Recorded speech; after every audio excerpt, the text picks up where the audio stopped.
Welcome back to the Relaxing Ghost channel here on YouTube. As always, your host with the most, Ghost. Today we got our Elimination Chamber pay-per-view review. It's gonna be the road to WrestleMania beginning. We're in full gear now. We know what's being set up, so on and so forth. So this happened March 8th, 2020 in Philadelphia, PA. Overall, I would say this was not the best show WWE could have put on. Their final stop before WrestleMania. I did not enjoy this. This show kind of had a mixed review going on with some positives but more negatives going on for this show. I feel like not many people enjoyed this. We had one match on the pre-show here, Hawkins and Ryder versus the War Raiders. I feel like the War Raiders and AOP should be feuding over the tag titles right now, and not Rollins and Murphy. Murphy and Rollins do not need the tag titles at all. Even though they did lose the tag titles to the Street Profits, I feel like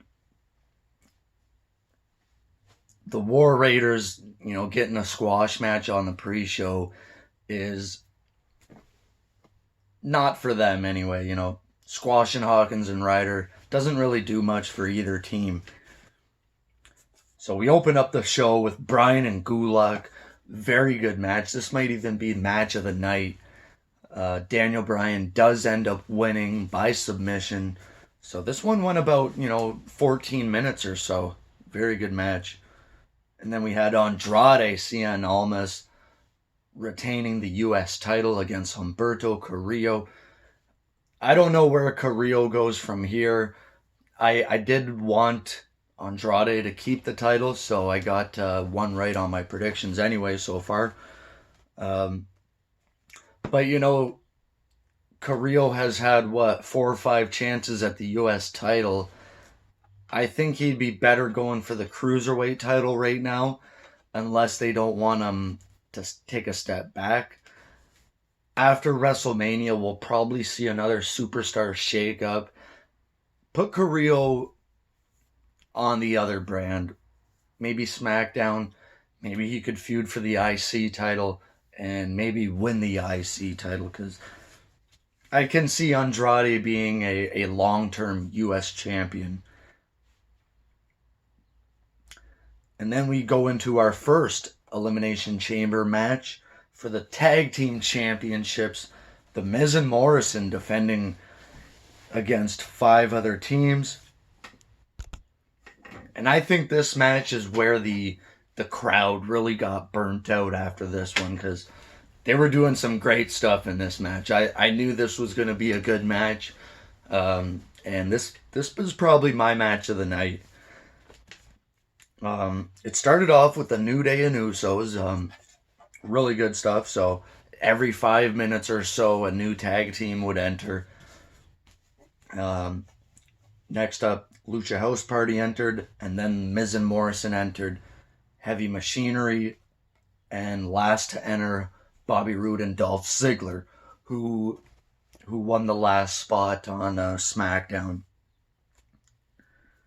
So first eliminated was Lucha House Party, and Otis with one of the spots of the spots of the night, spots of the year, bulldozing through the chamber pod, all the way outside, out of the chamber, onto the floor. This was hilarious, and I don't think it was supposed to happen like that. I think, he was supposed to go crashing into the pod and knock himself silly, but not all the way outside. We quickly seen doctors and whatnot tending to Otis. So they are dragging this thing out with Otis and Ziggler. Dolph Ziggler Dolph Ziggler quickly pins Tucker after that, and Heavy Machinery is eliminated. I think that's when, the crowd lost a lot of their steam because Heavy Machinery was on a roll here. We see a Usos double splash to Bobby Roode and Ziggler, and they are eliminated. And the Usos and New Day going at it. Kofi with a big crossbody misses, and he is pinned by Miz and Morrison, double pin. So the Usos are going at it with the tag champs now. And the Usos kick out of the skull crushing finale. They kick out of Starship Pain. And back and forth until finally Miz and Morrison with a roll-up combination to retain the tag titles. So thumbs up for Miz and Morrison putting in work here and retaining those titles. So that'll be fun going into WrestleMania. I'm sure I want to see another ladder match at WrestleMania for the tag titles. Those are always good. It's kind of redundant now to see another ladder match at WrestleMania, but I think that's a staple of WrestleMania, a ladder match at WrestleMania for the tag titles. I've always enjoyed those. They've done a lot of ladder matches recently at Mania, but I just love it. Next up, AJ Styles with the OC versus Aleister Black. And I was a bit disappointed with this match, but I still enjoyed it. These are two of my favorites going at it here. This was also a no disqualification. Solid match overall. I thought this one went a little bit too long. This went over 20 minutes.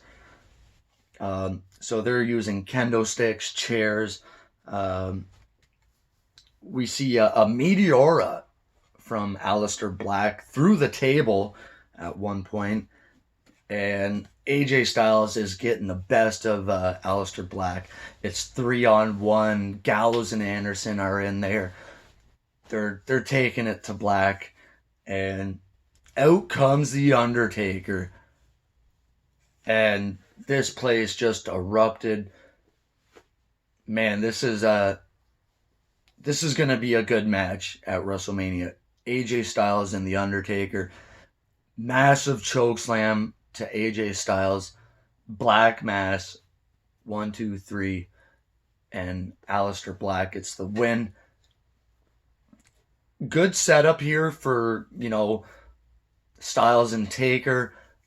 You could still have a follow-up match with Styles and Black after that. So there's still a lot of meat on the bone here for these guys to go at it at some point again. Next up, for the Raw Tag titles, Street Profits versus Rollins and Murphy. This was an okay match. Probably a match you'd see on Raw before. And it didn't help that we seen it, 6 days prior. I'd probably give it 2 stars if I had to rate it, and that's being generous. Getting back to the War Raiders, this is where they come out and take out AOP because they were getting interference in here. Kevin Owens is at the announce desk eating popcorn, and he throws that in Rollins' face. Street Profits with a frog splash, and they retain the tag titles. I believe that was Montez Ford with a frog splash. I don't know what it is, if it's their gear or I'm not into the Street Profits at all. Some people like them. I can't get into them. They look goofy. Fifth match of the night was a 3-on-1 handicap match for the WWE Intercontinental Championship. Braun Strowman defending against Shinsuke Nakamura, Cesaro, and Sami Zayn. Again, this was a decent match. Braun started off fairly strong, and Sami Zayn is popping in, he's getting his shots, he's popping out. couple of times, and then Sami Zayn runs. Strowman does his little bulldozer thing where he, does a shoulder tackle outside of the ring, hits Nakamura, hits Cesaro. And, I'm kind of wondering, has Sami Zayn been injured lately or what? Because he doesn't seem like he's taken many bumps. Like, there was a debate a while back about Alexa Bliss and her kind of not taking many bumps. Whatever. But we see the Kinshasa followed by the neutralizer, a double suplex followed by a haluva kick to Braun, and Sami Zayn is your new IC champion. This is actually pretty cool because I don't think anyone predicted this. So, Sami Zayn, the new IC champion, I'm sure he'll be defending that title at Mania and some kind of multi-man match. It was an okay match, but a great moment for Sami. And the main event to determine who would face the Raw Women's Champion, Becky Lynch, at WrestleMania, a women's elimination chamber match. So we got Asuka, Sarah Logan, Liv Morgan, Shayna Baszler, all in the pods. And this started out with Ruby Riott and Natalya. I'll be honest here, this was not the greatest Elimination Chamber match. It started off decent, but I think they kind of went too fast here. Shayna Baszler is okay. She's not the greatest. That's my opinion of her. I really think they need to kind of dial it back a bit. Shayna Baszler made history tonight. She became the only person, man or woman, to eliminate everybody from the chamber. That's actually pretty big. I'm surprised John Cena never did that, or Triple H, or Undertaker, or whoever. So first out of the pod was Sarah Logan, and I must have completely missed that. And it seemed like they jumped the gun here. Second out was Shayna Baszler, and she sends Natty into the pod, crushing her with the door. Kirifuda clutch, and Natalya taps. Sarah Logan, within seconds, she's out. After that, another Kirifuda clutch to Ruby Riott. She taps. That's 3 eliminations right off the bat. I would not have done it like this, honestly. Here's the thing. In order to get heat, you need to get shine on the babyface. You need to build up your babyface first before you could start going into the heat. They didn't even do that here. They just went right into the heat. And I think that's where the match went wrong. They didn't rarely give any babyface any offense. Next out of the pod was Liv Morgan, and she's getting bashed from pillar to post into the pod head first.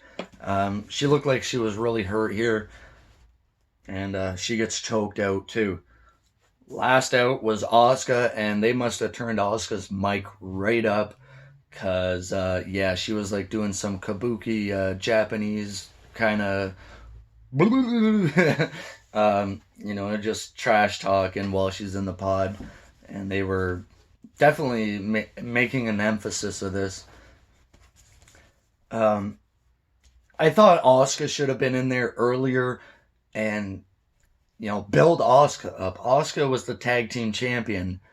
You could have built Asuka at least 1 or 2 of these eliminations, and then, like I said, you got to shine up your babyface before you could go into your heat, and they did none of that. There was no false finishes. There was nothing. There was just quick tap out, quick tap out, quick tap out.